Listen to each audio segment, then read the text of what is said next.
J'aimerais vous faire découvrir 5 éléments très importants pour développer une entreprise.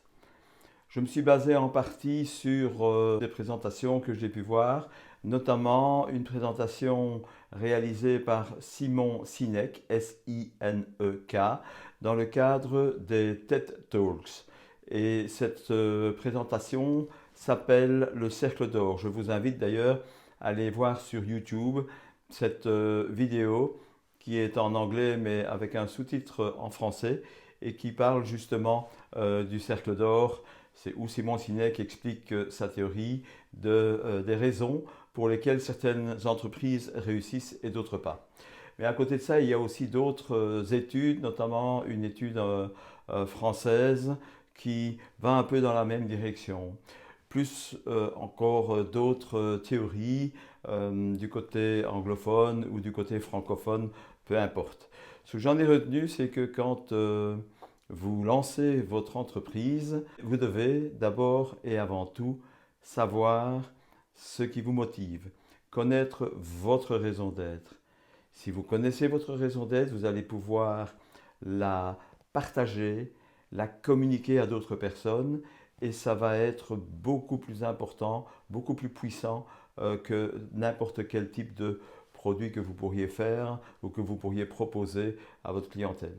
Si vous n'y croyez pas, si vous n'êtes pas convaincu que ce que vous proposez peut être une solution pour d'autres personnes, peut être un apport à d'autres personnes, alors je dirais, bon, attention, parce que là, il y a peut-être un court-circuit qui ferait que votre développement n'arriverait pas à ce que vous espériez avoir.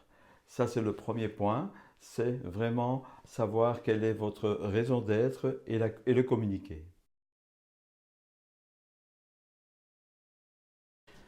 Alors certains vont me dire, mais c'est quoi la raison d'être?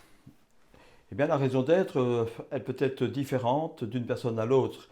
C'est peut-être gagner beaucoup d'argent, ça peut être transmettre des connaissances, ça peut être aussi partager une croyance, partager une passion, partager une volonté de changer le monde. Bref, c'est vous qui décidez votre raison d'être. Alors, on ne devient pas chef d'entreprise par hasard.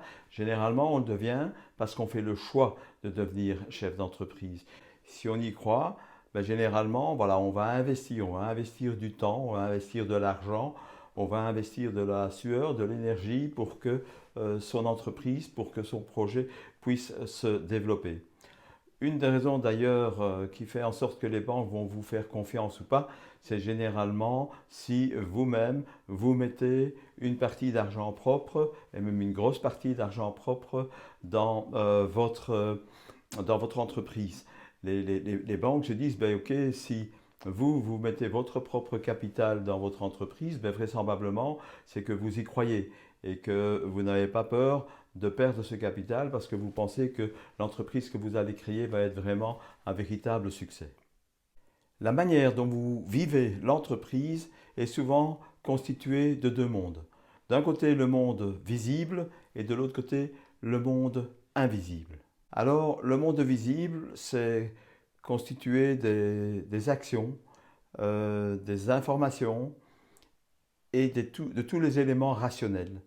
Le monde invisible, ce sont les réflexions, ce sont vos croyances, ce sont vos motivations.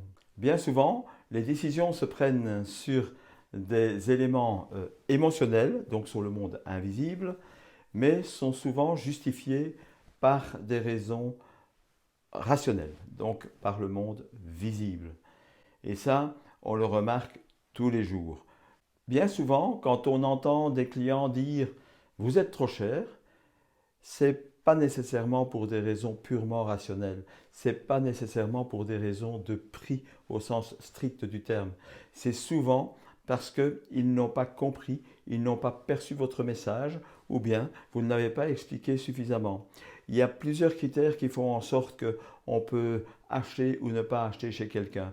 D'ailleurs, la plupart du temps, il y a des personnes qui sont d'accord de payer plus cher pour aller chez quelqu'un qu'ils connaissent, quelqu'un qui partage les mêmes les mêmes valeurs et pour aller aussi vers des personnes qui leur ont bien expliqué en quoi consistait leur produit ou leur service. Donc pensez bien à ça. Quand on vous dit vous êtes trop cher, il y a vraisemblablement, je dis bien vraisemblablement, quelque chose derrière qui se cache. Les gens décident avec leur émotion, mais ils se justifient souvent par le rationnel. Donc les gens décident parce que vous leur avez bien expliqué, parce qu'ils ont compris, parce qu'ils ont envie de travailler avec vous, parce qu'ils ont envie de vous acheter, ou parce qu'ils ont vraiment compris que ce que vous leur proposiez était quelque chose qui leur convenait, était la solution à leurs attentes, était la réponse à leurs besoins, à leurs manques, à leurs frustrations, et pas nécessairement à cause du prix. Voilà, donc je vous invite à réfléchir à ça et ce que je vous demanderai bien, c'est d'écrire votre raison d'être, les éléments émotionnels qui font que vous avez envie de vous lancer dans ce type d'entreprise. Pourquoi le faites-vous? Allez-y.